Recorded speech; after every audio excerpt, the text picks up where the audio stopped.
Hey there, food fans. Welcome back to the Food for Thoughtcast with me, your host, Melissa Reagan, and my co-host with the most chefs, Steven Gonzalez. What's up, Steve? Hey, how are you? I'm doing fantastic. I am stoked because today we are talking to Dylan McDonnell from Foodini. Hi, Dylan. How are Hey, you? Dylan. Hi, guys. Great to be on. Thank you both for having me. Absolutely. How are you doing today? I'm doing great. I'm here in Los Angeles. The sun is shining and it's the middle of October, so life could be a lot worse. How's the weather over there? Yeah. It's great. It's honestly so. I think it's why people live here, right? It's it's coming on to winter time and it's so nice out. People are at the beach all weekend. It's beautiful right now. We're very lucky. Wow. Nice. I'm in Raleigh, North Carolina, and it's currently freezing to death, but it's not that cold. I'm just always cold. Fair. Yeah, It's, West Texas. Yeah. We're about to hit the cold front season, but we're still hot. So, it is what it is. Texas right now is having the hottest October on record. I read a few days ago. Fun times. I don't know. Fun times.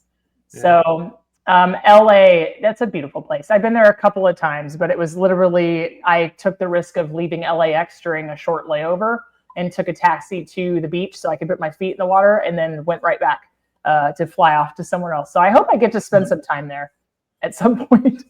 You absolutely should. It's like I said. There's lots to do here. It's lovely. Worth a longer visit. 100%.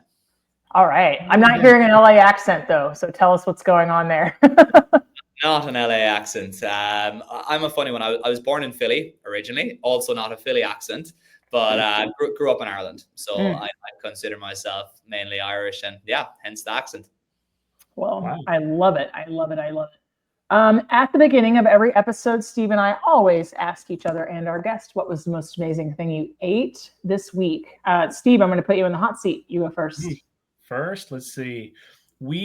I'm finally putting up some content again. So it's some chuck style ribs, and we made it, Halloween themed, and made like a real dark barbecue sauce and put that with like a pumpkin mac and cheese. Roasted it for a few hours till it was fork tender, and everything was really good. Typically, I'm not a big fan of like the sweeter barbecue sauces, but this one, I ended up using a lot of those juices that came out of those ribs.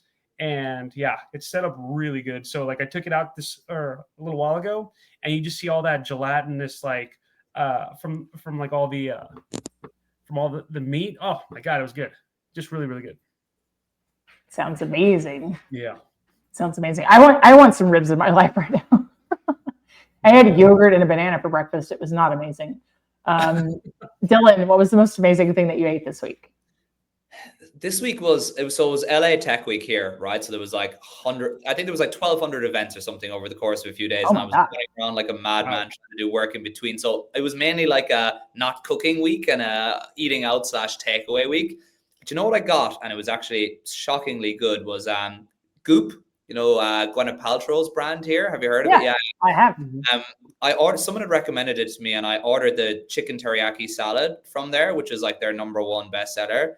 Oh my God, so good. Whatever they're doing, like I wouldn't normally be like a kale and broccoli guy, but so good. Really good quality chicken, really good quality veg, and the sauce is incredible.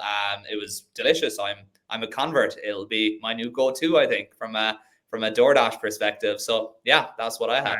That's incredible. I mean, they must be doing something right to get somebody to eat kale, because I like kale, but I still don't want to eat it. I'm like looking forward to the next kale that I get in that salad, which is words that I never thought would come out of my mouth. So they're definitely doing something right. It's good for you, but there are times where I just have to force myself to eat healthy.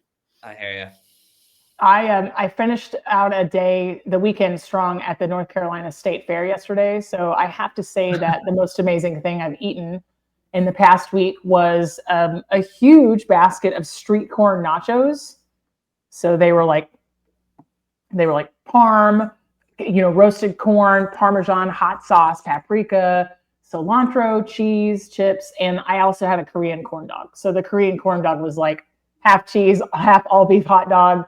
And breaded in potatoes. Like you can't go wrong there. No, there's nothing haute cuisine about fair food, but I love once a year to just go eat all the garbage. So that's what I ate. So dead right. Yep. You have to every once in a while. So 100%. So interestingly though, I downloaded your app this week. I was looking around in the app, and I was thinking while I was at the fair, how hard it would be to go to the fair if you had any one of the big 9 allergies. Like almost impossible to participate in any sort of celebratory event safely. And so, Dylan, why don't you tell the listeners just a little bit about your mission and how it all started, and take us from the beginning. Sure. All right. So yeah, let's go to the beginning. So I mentioned born in Philly, grew up in Ireland. I was a corporate lawyer by trade. Don't hold it against me, right? I'm not practicing anymore. We listen and we don't judge. Exactly. Yeah. So I worked in big law for a few years. I worked with a lot of the major global tech companies that like Apple's, Facebook's, and Microsoft's of the world. And that journey took me to Australia about, well, now 5-6 years ago, where I moved initially still in my capacity as a lawyer. I kind of went in-house with a company that was a client in Dublin there. And while there, started the company. And my background and the reason why is celiac. So diagnosed when I was 10 years old after a good few years of being quite ill. This is in the era, in rural Ireland, celiac, gluten were not words in the vocab, 20 odd years ago. And so, yeah, it took them ages to figure out like what was wrong with me and why I kept getting sick. And then finally someone figured it out, diagnosed celiac, and then gluten-free diet ever since, which has been great because I'm not getting sick anymore for the most part. But I think what continued to just eke away at me over time was, why is it still so difficult to dine out of home? Like why in restaurants, in the fair, ordering online, like why is it so hard for me to understand if I can or can't eat this?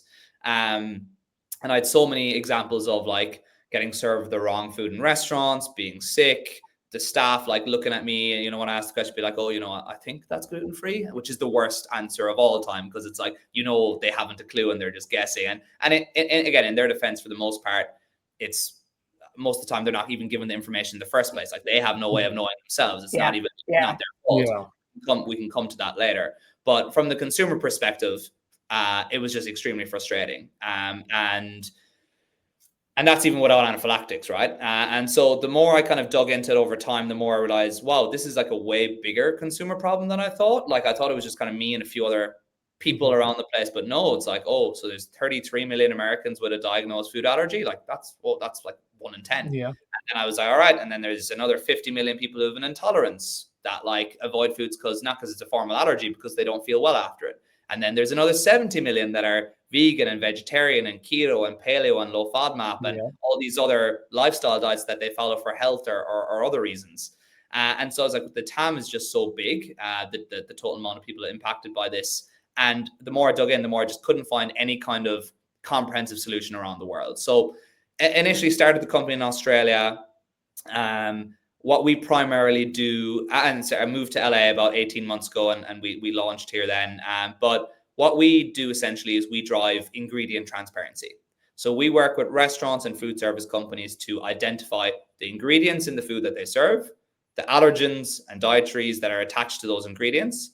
And then by doing that, we can power a personalized menu solution for consumers so that they can understand exactly what they can and can't eat on menus across not just the big 9, but across nearly 150 different dietary needs and food allergies. And there's a few different kind of sub-products in that. You mentioned the app, Melissa. There's a few others, but I'll hit pause there for a second because I've just talked a lot. But yeah, that's an essence of background and what we do.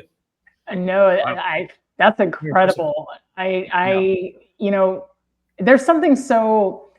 I think there's just like something so beautiful about realizing that something doesn't just affect you, right? It's like almost when you gain that perspective and it blows up your worldview just a little bit. You're like, it's not just me. It's not just me. And here's the thing I can make here's the thing that I can do to make a difference. Is like, it's a really beautiful thing.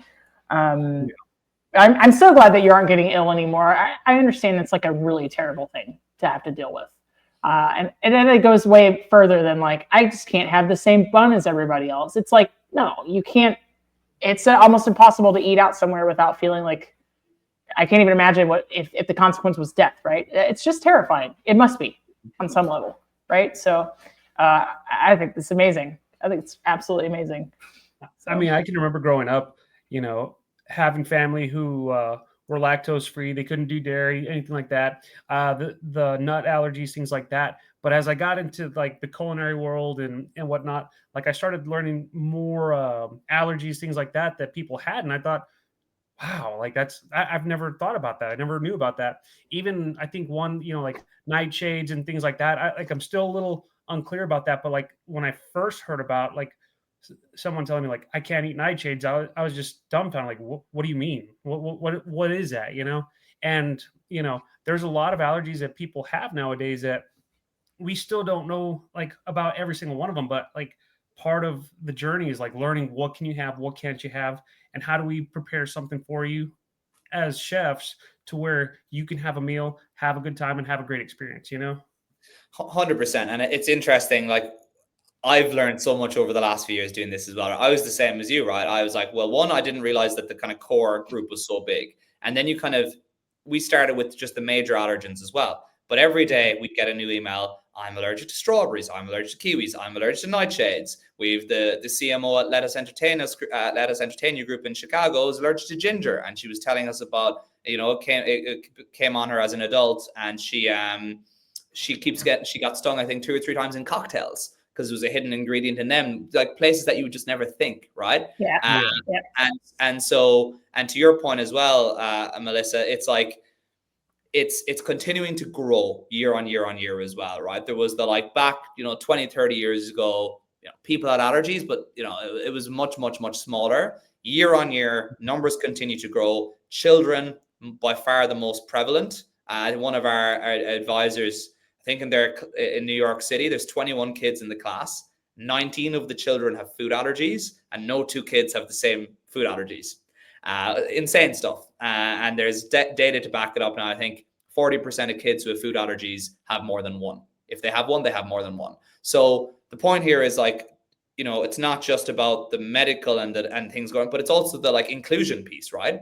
Like to your points, if you don't feel safe to dine out, well, then you're probably not going to go. And then your friends and your coworkers and your family are going to go and to the fair and to dinner and to all these experiences. And you now, as the consumer or as the person with allergy, like you're kind of in a way excluded from that social activity, which is awful. And so that's again part of the reason why we believe just providing this transparency just helps people live normal lives like everyone else as well. Well, I think it's not only like getting the producers and vendors to be transparent about the ingredients, it's also the education on the back end. Mm-hmm. I'm a chef, and I had to send back a dish 4 times last week because of a shellfish allergy. There was just a barrier in communication between myself and the person making it. I was like, no, you need to get like a new bowl and a new knife and a new cutting board, and like that where we make the shrimp over there, like you're gonna have to cook this over there. And there was just some breakdown where this ingredient was getting touched every single time because it was a station where a lot of shellfish came from. And I was like, no, like we have there's such a burden, not even a burden. We have a big responsibility to make sure that we're keeping people safe, and not even just from the inclusion standpoint, right? I think this becomes like an accessibility issue. Like nobody would ever call a food allergy a disability, but we're making the same. We're leveling the playing field for people with all sorts of like sensory disabilities, physical and mental, emotional things. And like we should be treating that just as important as it should be, like prioritized just as high. I think as a place having a wheelchair ramp, right? And I think that work is like really, really important. That nightshade, Steve, it's funny that you should mention that. The place that I currently work for, it's the first place that's ever put an emphasis on capsicum being an allergen in its items. I knew about nightshade because I'm kind of a food nerd. And so those foods actually, they used to think they were poisonous was the lore. And so I always found that really interesting. But nightshades it's an interesting one, right? Tobacco, eggplant, pepper, tomato, potato. Oh, sorry, you go, Steve. I was gonna say, I mean, as a chef, there's nothing worse than having the feedback of like, hey, your food made me sick. Like that is the worst feeling in the world, because we got into the industry because we want to entertain, we wanted to take care of people, hospitality, things like that. And if our food made someone sick, like that is just, to me, it makes me sick to my stomach knowing that I made someone sick. And I've had that happen once or twice in my career, and man, I just felt horrible, But you don't know what people are allergic to, and you're learning as you go. So when they have real strict diets, you put a lot more emphasis and a lot more detail into preparing every single ingredient. So Yeah, and I think that's the perfect segue into like I said, initially I came at this from the consumer standpoint, right? And my mom has a restaurant back in Ireland, so I've been in and around the industry as well in the background. But I also brought on a co-founder when I came to the US, Erica Anderman, who has 15 years experience working in restaurant tech, like across a range of different companies. And again, really understands, I suppose, the restaurateurs and the challenges they face. But I think that the key point here is I have a ton of sympathy for restaurants who have to deal with this, because to your point, it's so hard, right? Like Melissa, you just gave the example of the kitchen and the shellfish, and like 99% of kitchens aren't built to have these separate stations and where you can very easily avoid cross contact. But like it's a really, really, really tough thing to manage as a restaurant, right? And so financially, right? Like I'm blessed to work at a place that has a separate gluten-free dedicated fryer. We're not a certified gluten-free place by any means. Like there's always still the risk of cross-contamination, but we do have one fryer where no gluten goes in it, right? But that is a huge financial burden for any restaurant. Like that's space, that's so much oil, that's so much operating expense. Like it's why equipment's expensive. Buying another one and only using it for like one thing that might not produce as much revenue as like the other thing is like, that's crazy. No, that's insane. No, I love that, by the way, first of all, as the celiac. Yeah.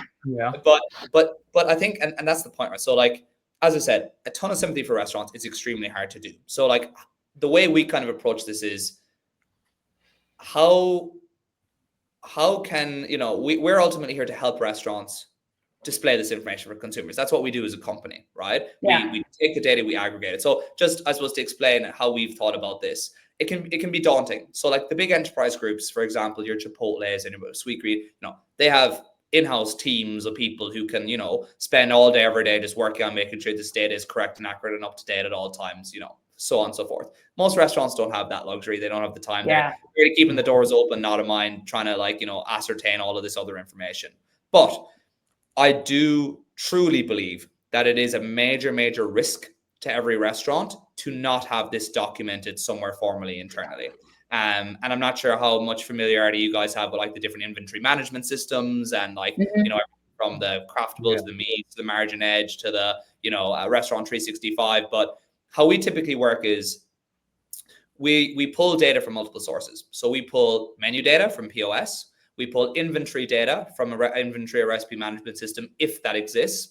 And then through that also we get the product data. And we also work with a lot of the suppliers and distributors to make sure that we have SKU numbers and like exact products, because as you will both know as well, ketchup number 1 and ketchup number 2 don't necessarily have the same ingredients, right? One can have major 9. So it's not just a matter of saying there's ketchup in here. We need to know what brand and from where, because even in different regions, different products can have different ingredients and allergens as well. So we've essentially built a system that allows us to aggregate all of that data accurately, enrich it and tag it with the correct allergens and dietaries. We also have a team of dietitians who do manual QA over the top for anything that there's like uncertainty on, because there often will be like a crazily every label that says seasonings on it or natural flavors, like that's why almost every ketchup has allium allergen in it, but they won't say that. Exactly. Sorry. That one really bugs me, because I'm like, I know you guys put garlic powder in this, just say so I can tell my guest if it's safe or not. 100%. On the money. And then essentially we'll work with the restaurant to just verify that we've done it correctly. And then we give, and what our primary product is Melissa, to your earlier point on the app, is actually an in-venue physical and digital solution to navigate this for consumers. So we'll put a QR code on a menu saying allergies dietary scan here. And we'll put a button on the website in the menu section as well, similarly saying allergy dietary menu.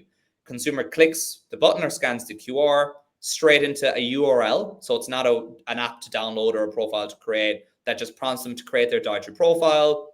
150 options. So gluten, dairy, tomato, sesame, save. FODMAPs, all the stuff. Yeah. Exactly. And then instantly the menu customizes. Here's what you can eat.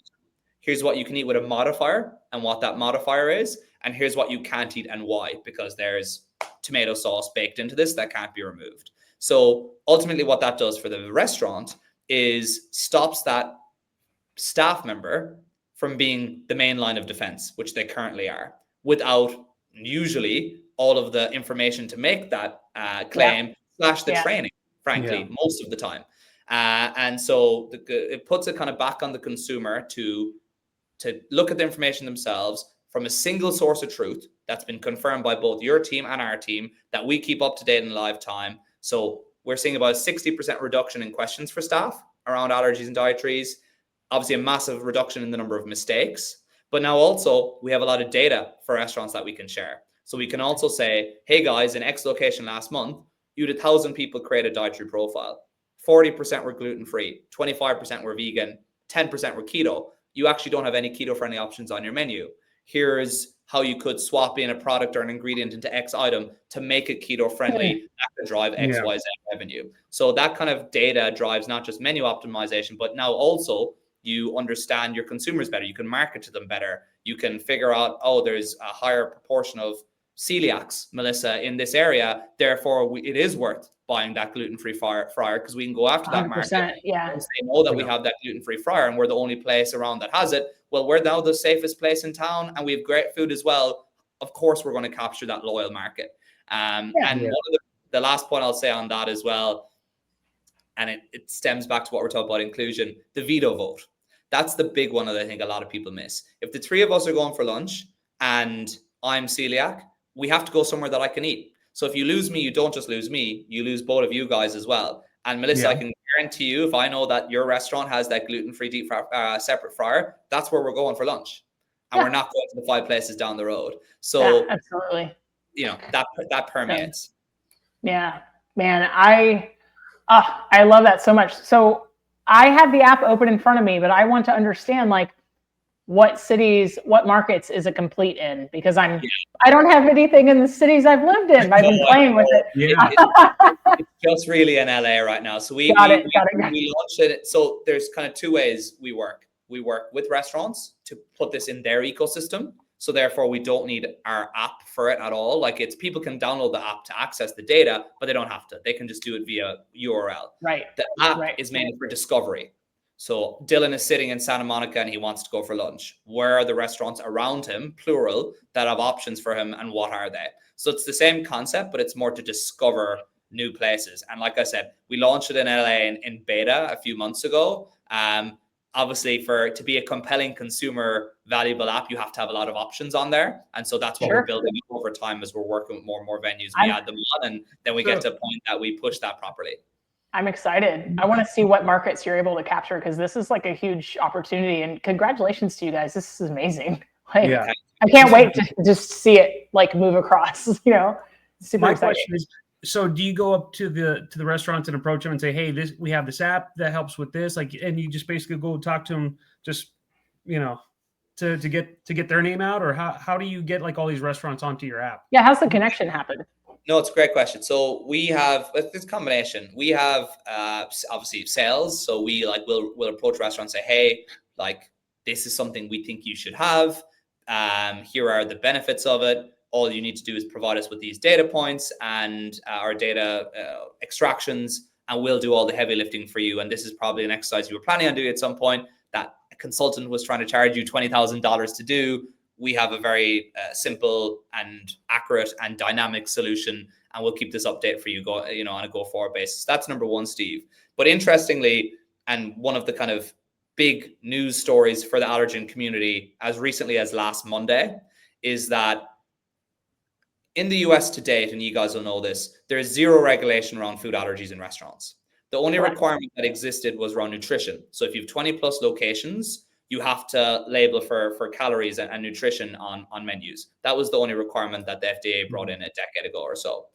On Monday, last week in California, Gavin Newsom signed the first piece of legislation in the United States as relates to food allergies in restaurants, which essentially is mandating, effective 1 July next year, any restaurant group that has 20 plus locations nationally or worldwide where one of them is in California, they're captured, and they will have to label all of their physical and digital menus for the major 9 allergens by law. Wow. So, I like it. I don't understand how anybody could be unhappy about this. Like, I understand it's a little bit of extra legwork, but like, they owe their customers that. Like, I just don't, honestly, it's a protection for you too, right? Like, it's such a liability issue. I don't know. 100%. I don't know how anybody could think this is a bad thing. Couldn't agree. Like, it seems so intuitive in one way, and I think you're right. I think a lot of restaurants, like, and I get it. Like, there's so much going on. You're trying to like deal with 100 problems. This isn't necessarily the biggest burning fire until it is. And all it takes is one staff member on one shift to forget that there's sesame in the hummus and serve it to one consumer who has that allergy, who doesn't have their EpiPen in their pocket with them. And you're dealing with a really potential serious issue, and the lawsuits and everything that come with it, and the brand damage that come with that as well. From a legal standpoint, like, what is the actual liability? If that happens, is that just a civil suit, or are there other risks that are associated with, like, if I overserve somebody in the state of Texas, I can be found criminally negligent, right? But how does that work with food allergies? Like, what's the legal ramification there? You're right to point out the difference in states, right? So there's obviously different liability in different places. Like, regardless of anything with the new legislation in California, it's typically a duty of care, right? Like, if a consumer puts you on notice of a food allergy and you then serve them food that has that, you're 100% civilly going to be liable. Criminally, I think it would probably have to be found that it was, purposeful or, intentional. Actually, a very sad case. You guys might have seen it, and it has a weird twist, but your listeners are probably interested. Unfortunately, Disney, who are known in industry, by the way, as being like the best when it comes to food allergies, because obviously so many children have food allergies. But unfortunately, a year or so ago, they killed a female doctor at one of their restaurants. She had 3 times said, I have these allergies. 3 times the staff were like, no, it's not in there. And it was. And unfortunately, she passed away. And then there was a lawsuit. The husband, sued for, on the back of that. And Disney initially pushed back on the lawsuit on the grounds that the husband had a subscription to the Disney Plus streaming app, like Netflix, like Disney Plus. And in the terms and conditions of that, it says something along the lines of, if you have any grievance against any Disney affiliate, then you can't sue. Essentially, you have to go through like a mediation process or whatever. And they tried to defend the food allergy death on the back of the husband's. What does that have to do with a streaming platform? That is a far reach. Crazy stuff. But like, and then that remade the front page of the papers again. And ultimately, I think someone in the Disney PR team made the smart decision to retract that. Yeah, maybe this isn't the best look for us. And so they did change it. But it's just another example of again, a horrible, unfortunate issue that went wrong that ended up for Disney. Like, it was absolutely horrendous PR, not just the initial incident and the unfortunate fatality there, but then the lawsuit that is still ongoing and continuing to get coverage. Like, it's just so damaging. And particularly with a community that pays such close attention to every little detail because they have to, and because, it's, as you said earlier, potentially life and death for a lot of these people. Yeah, absolutely. It's, sometimes I know if I eat too much dairy, it makes me a little phlegmy. That's nothing compared to somebody who's literally taking their life in their hands every time they go out to eat. And it's not just when you go out to eat, right? Like, it is, if you have family members with food allergies, it changes the entire way that you will approach cooking too. And I know it's like really nerve-wracking for people too, and maybe they don't understand. Like, I worked for Brinker a while ago. Brinker has like an award-winning allergy program. They've got a separate binder and a menu and all the allergens listed, and every table that has a food allergy gets a visit from the chef. It doesn't matter how busy they are. And I did that a lot in my tenure there, and people would be so surprised. I'm like, you don't understand. Like, It's very, very important for this reason. And then, of course, we always had the guests too that would be like, "Oh, I'm doing gluten free," and then I would walk past their table later and they'd be drinking a beer. Like, no. You're doing gluten free bread because it's trendy. Yeah. That's not a gluten free beer.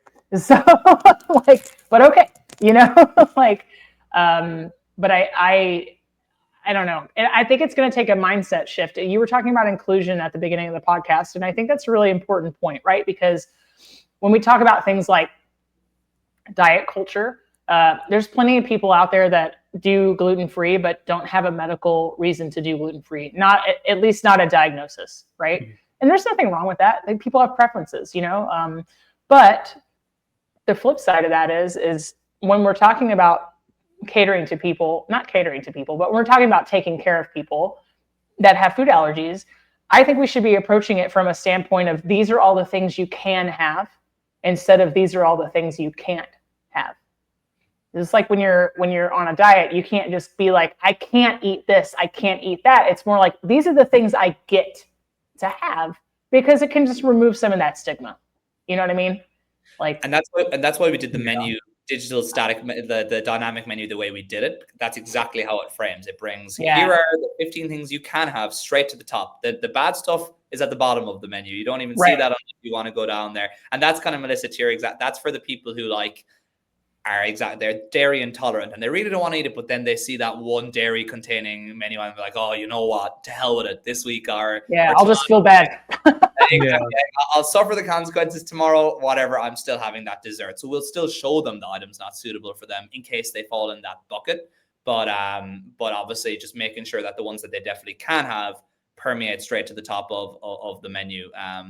That's pretty critical here. But what we do also, and it's worth flagging, so that legislation is now signed in California. It's effective 1 July 26. The knock-on impacts of it are going to be much bigger than in just California, because as we all know, most national brands and mid-market brands tend to have a consistent experience across the board, right, nationally. So when they update their menus, most likely using digital solutions, because none of them want to go and put contains XYZ beside every single menu item on all their menus and menu boards. But when they do this in California, our understanding is that the majority of them will also roll out the same data across the country, right? So all of a sudden, all these brands in every state are going to have this information, easily accessible for all their consumers. So straight away, that starts that shift in both how the restaurant industry starts seeing what other restaurants are doing, but also consumer expectations around transparency for this information. The legislation in California was initially meant to apply to every restaurant, including your mom and pop corner store.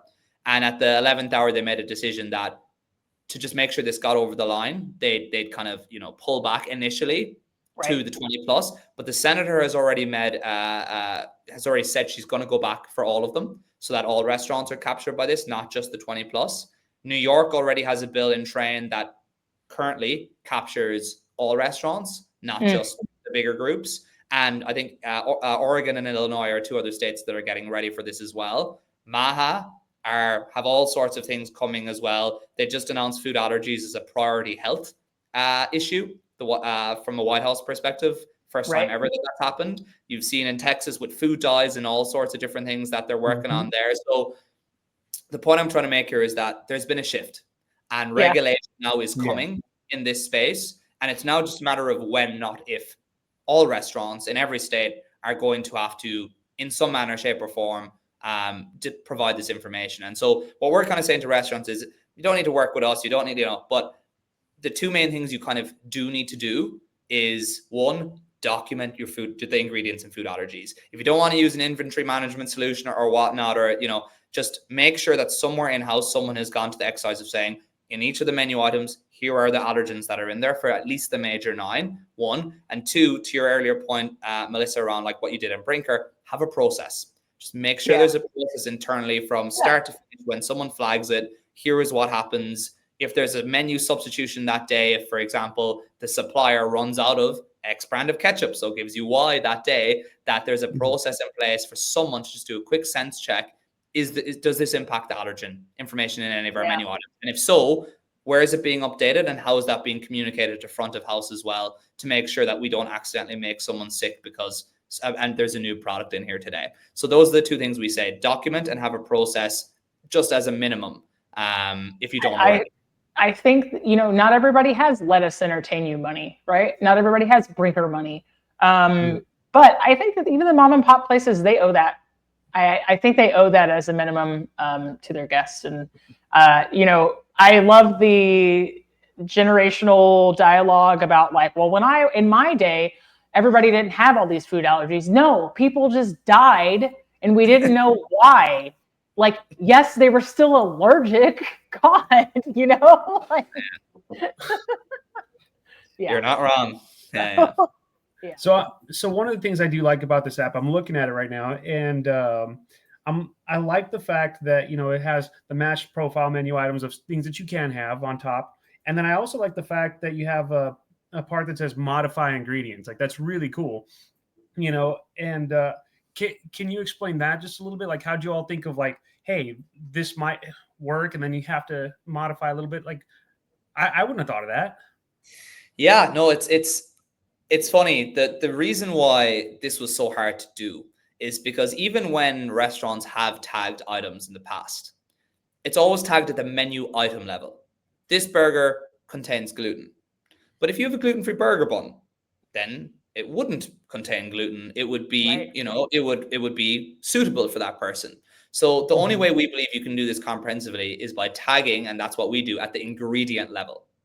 And then as the restaurant identifies, here are the 5 modifiers or 6 things that can be removed, that obviously shifts the dynamic of that dish. Yes, you're gluten-free, you have 10 allergies, you're allergic to all these things. But there is a way that we can amend this dish to make it suitable for you. And we know that because each individual modifier is tagged for the allergens, not just the menu item itself.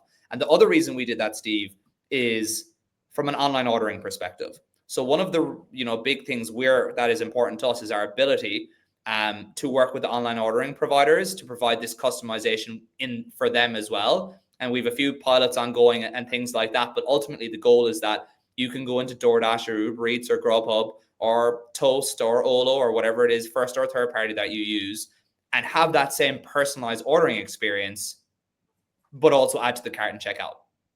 And not have to have Foodini for one and DoorDash for the other, for example. And that really obviously, like that built-in capability is so important. Exactly. We built the schema to make sure that we can do that. And from the online ordering provider, it's a win-win for everyone, right? It ensures the consumer knows exactly what they can eat. It makes it easier for them to place an order and less, scrolly like you are on Netflix when you're constantly looking for that thing you want to watch, and then never find it, and then you end up just on your phone and not actually watching anything. It's the same thing here. It's like, if you actually show consumers, here's a restaurant that has an option that's suitable for you that we think you'll like, you're going to order and add to cart and check out so much quicker. It's going to drive conversion for online ordering and for restaurants, and it's going to drive retention as well. Such a better consumer experience. So that's why, Steve, we made sure that we built the schema of the technology to go down to that kind of modifier and even beyond level. That was a core component of the decision. It really seems like a win-win. Yeah. No, that was the thinking. Yeah, exactly. For the restaurants, it's a little bit of extra homework, but you know what? It pays dividends in the long run. Like you have, like you were saying, the retention for your customers, like you're preventing yourself from getting any kind of like negative publicity, things like that. Like everything about this is just really excellent and brilliant, in my opinion. I really appreciate that. It took a lot of time because, again, as you guys know, there's so many edge cases in terms of what can happen in supply chain and with restaurants and different tech stacks and different types of restaurants, from SMB to mid-market to enterprise. We do some work with hotels and stadiums and schools and universities as well. So like, there's just so many different places where this can operate differently. So it took quite a bit of time to try and have a system that could kind of deal with all of these different scenarios. But we're in a pretty good place right now, and we've been kind of slowly making sure. We knew this compliance was coming, and so we wanted to just make sure we were kind of ready for that. We get inbound all the time from restaurants around the country who they're like, yeah, this makes complete sense, we just want to do it, like, let's do it. And we get them up and running in a few days, and don't get too many complaints, thankfully. I love it so much. I'm excited for this podcast to be like, we knew Dylan when, and then every state, every county is going to have something in the Foodini app, and we'll be like, yeah, we talked to that guy right on the edge of the beginning, you know. So this is a really incredible thing. I want to take it back to the beginning though. What did you grow up eating, and how have you had to modify that since? Like, did you figure out how to redo some of your favorites? Did you go change the recipes, and what's that journey look like for you? Well, the one good thing about being Irish is that potatoes is such a foundational part of our diet, and I know it's so cliche, but it's actually so true. Like dinners growing up were like meat, potato, and veg of some sort, meat or fish, potato, veg. Like that was 90% of every dinner we'd ever have. So eating at home was actually fine and continues to be fine. Like, and thankfully, a lot of the gluten-free substitutions, like the pasta and spaghetti in particular, is pretty close. Some of the breads can be awful. Some of the pizza bases, hit and miss, right? But eating at home was fine.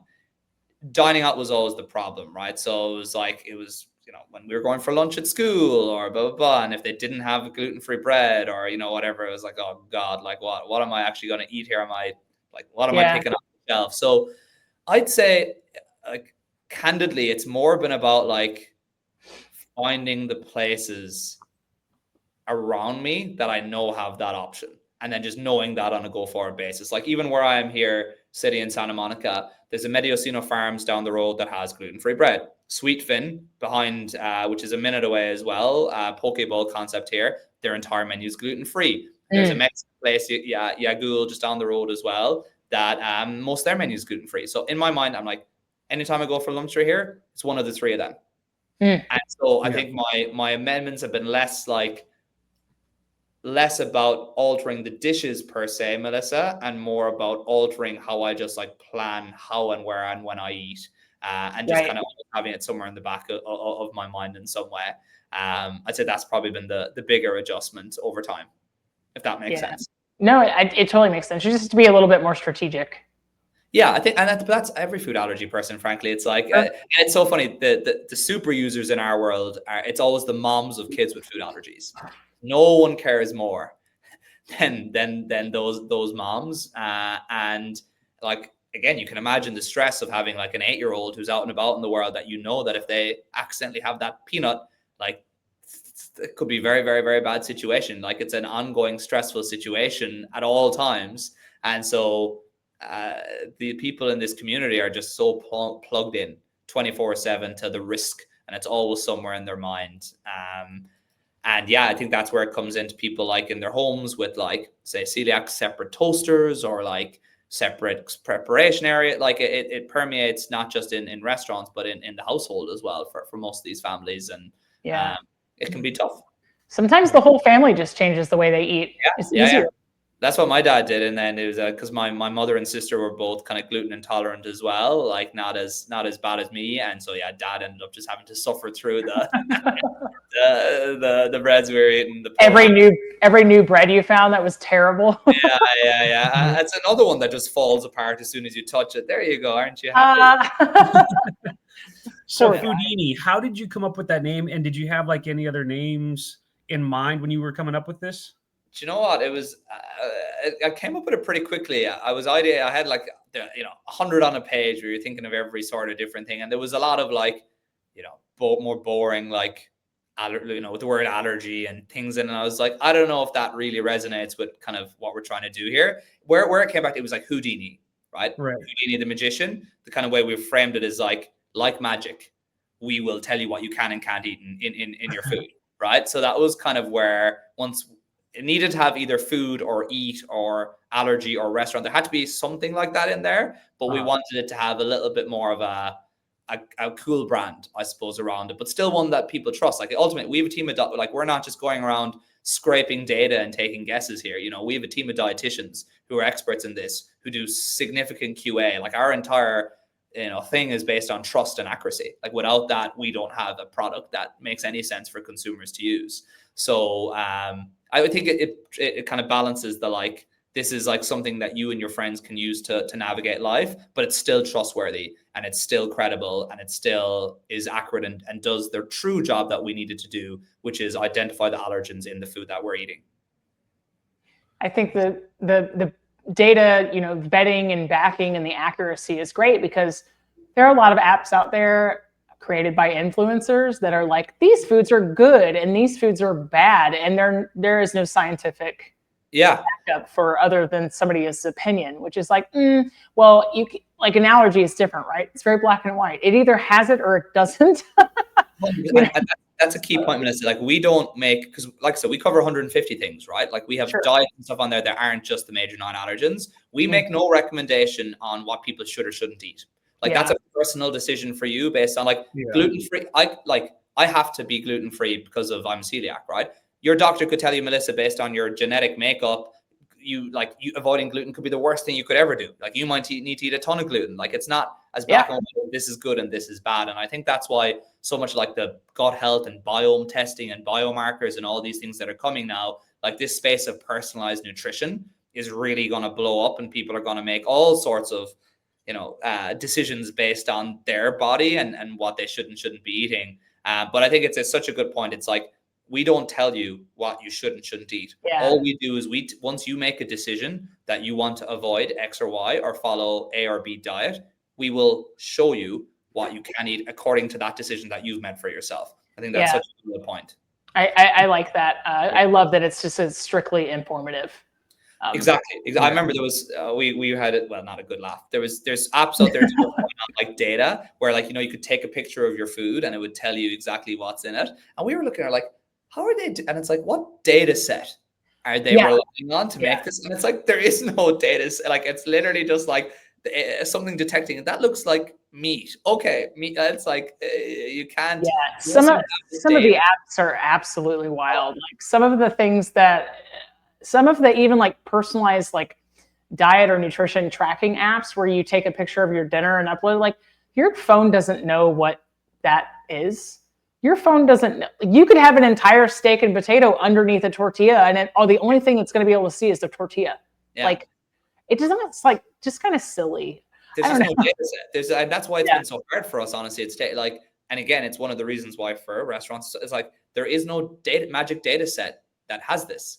Like, if it did, it'd be so much easier for all of us. It's like, it takes, unfortunately, if you were to do this manually, it takes work to get your whole menu and get all of your recipes and get all of the products and get all of the allergens and dietaries that are in those products, and then amalgamate it all together, and then also cover off the modifiers and the variable. Like, it's a brutal job to have to do by manually. And again, like I said, I do still encourage anyone out there who has a restaurant to still do that themselves if that's the option they think is best. But it's the data is just hard to get and then also tag and get it accurate.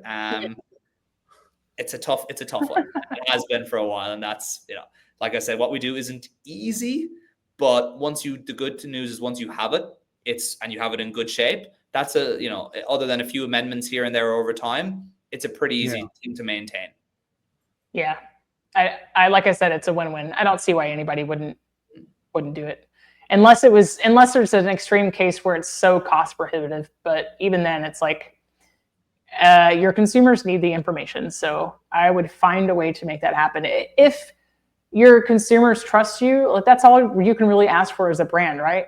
For brand loyalty, like people know exactly what they're going to get. It's consistent, and they know the information is accurate. So, why wouldn't you?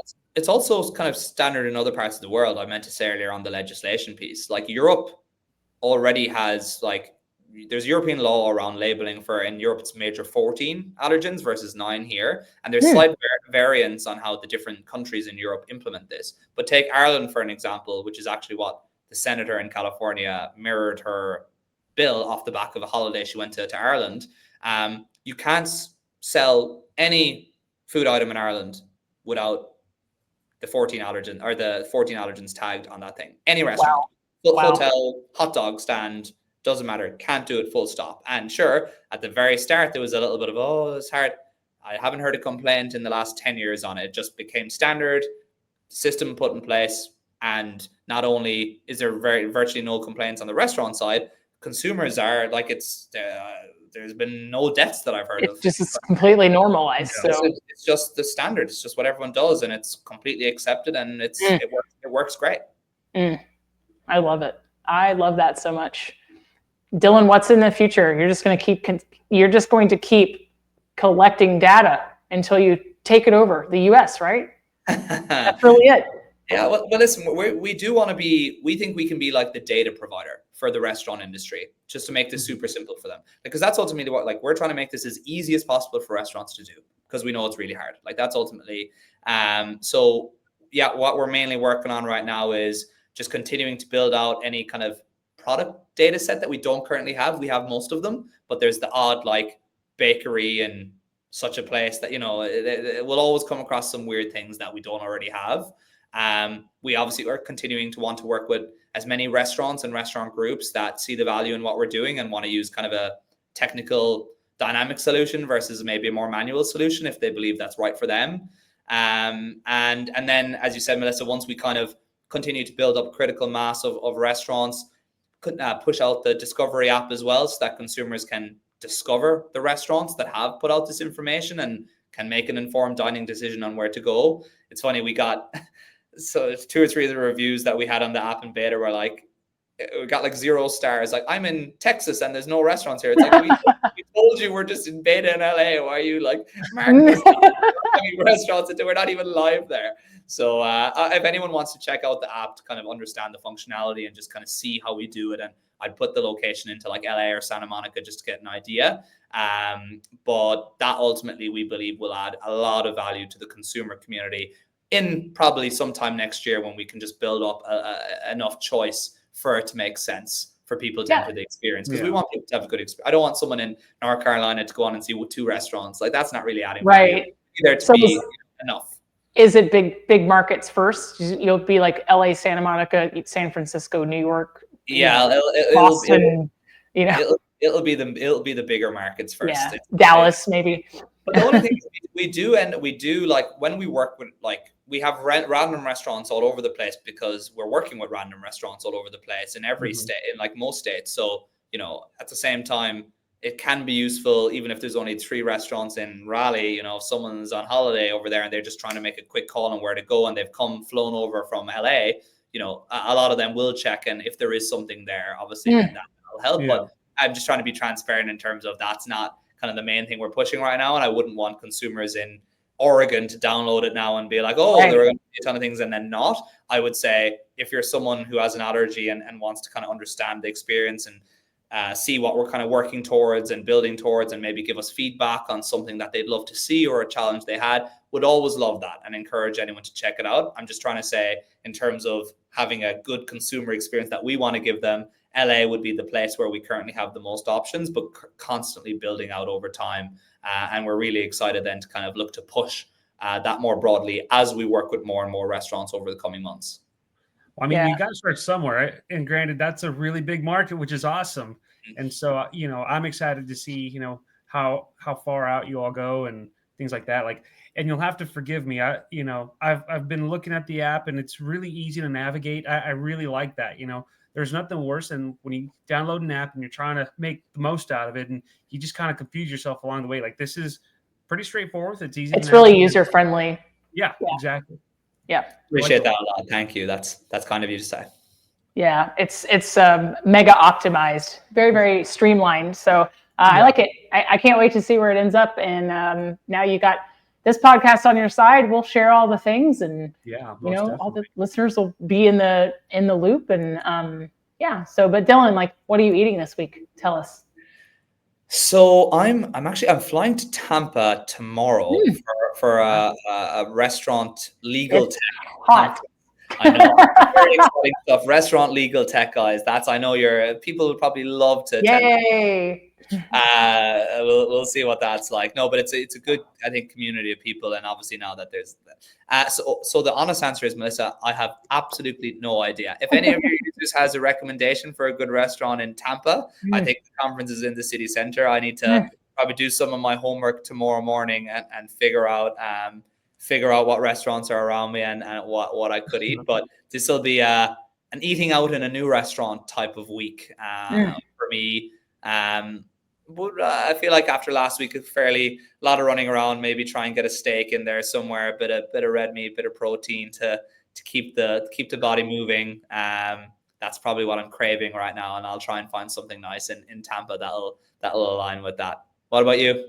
Well, best of luck. I just texted a chef friend of mine. Probably when we stop recording, I'll have an answer for you if there's some gluten-free restaurants there. Amazing. She's Thank there. you. Yeah. What about you, Steve? What are you eating this week? So here shortly, we will be doing some more content where we're experimenting with what you can do with leftover Halloween candy. I don't know what yet, but will it bake? Will it go good into like goods, things like that, just for fun. But I mean, otherwise, getting back on some meal prep, like some healthier food, vegetables, proteins, Kale. chicken. Yeah, kale. Yeah, there you go. Kale is so sad. No, I do like kale. When you just got to make it taste good. You got to be creative. Add some acid to it, all that fun stuff. It's great. Yeah. Yeah, it can be good, but man, it's just roughage. Probably this week I have like a garlic chili marinated chicken, sweet potatoes, and I think I need to finish a couple of things in the freezer. So about 2 or 3 episodes ago, Dylan, we had a guest who encouraged us to take part in the SNAP challenge, where you are basically pretending to be on food stamps, for lack of a better explanation of it. But the standard food benefit for a single user would be $180 per month. So you're looking at $6 a day for 3 meals for 30 days. I'm rounding out the end of October. I have $60 left in my budget, but I had such a well-stocked pantry and freezer that now I'm working my way through it. So now it's just like the odds and ends that I put in my freezer to die that I never intended on eating that now I have to eat. So, good for you. Good for you. That's a great challenge to try and do. Raising awareness. In light of the government shutdown, there are a lot of folks in DC without jobs right now. So that's where that guest was from. And he was kind of like bringing awareness to that issue and kind of the education around it and how to make your dollar go further with food and stuff. So, and what I'll just add to that over the top is imagine being gluten-free and trying to do that, right? 100%. The price, as you all know, the price of all of those items can be double what your normal bread. Well, and the things that people donate to food banks usually have the top 9. It's peanut butter, bread, pasta. It can be. It's one of, and you asked a question earlier on mission, and I'll close on that. Is like ultimately we're trying to make navigating dietary needs easier, right, for people. Yeah. That's obviously restaurants and dining out, but it's also just bringing awareness more generally to how big of an issue this is for people. And there's so many different angles on it, as you just mentioned. One is affordability, full stop, and just access to the foods that aren't going to make you sick. And not everyone has the luxuries that some other people do. So we're hoping that the continued advocacy and just pushing for this generally will just help change the entire landscape, not just in restaurant consumers, but just society, full stop. Yeah, 100% that finding food that is safe to eat shouldn't be a luxury, right? It's just an accessibility thing, right? So, yeah. And if any of your listeners, by the way, foodini.co is our website. Dylan at getfoodini.com is my email. Whether it's on a restaurant side or a consumer side, please feel free to reach out anytime. I always love talking to anyone who has a passion for this space. So those are my details.